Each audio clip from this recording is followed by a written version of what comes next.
విద్యా సంస్కరణలు జగన్ హయాంలో చాలా అద్భుతంగా చేసుకొచ్చారు.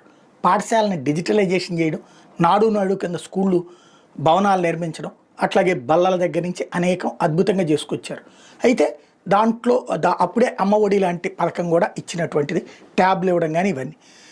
ఇంకోటి రకరకాలైనటువంటి కోర్సులు ప్రవేశపెట్టడం కూడా. కొన్ని లోపాలు ఉంటాయి ఖచ్చితంగా. ఆ లోపాలని ఎత్తి చూపెడుతూ జగన్కి ఏమీ చేత కాదు అని చెప్తూ విమర్శిస్తూ వచ్చినటువంటి తెలుగుదేశం అధికారంలోకి వచ్చాక ఇప్పుడు కొత్త మోడల్ని లోకేష్ ఆవిష్కరిస్తున్నారు. రకరకాల ప్రయోగాలు చేస్తున్నారు. సక్సెస్ఫుల్గా ఉందని చెప్తున్నారు. టీచర్లు బాగా సంతోషంగా ఉన్నారని చెప్తున్నారు.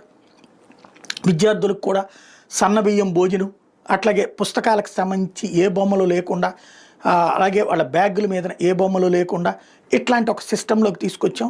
పిల్లలు ఇప్పుడు బాగున్నారని చెప్తున్నారు. వైసీపీనేమో లేదు 4.5 లక్షల మంది స్టూడెంట్స్ స్కూల్స్ మానేశారు అన్నది ప్రొజెక్ట్ చేసుకొస్తుంది. ఇవాళ ఏదైతే పేరెంట్స్ టీచర్ మీటింగ్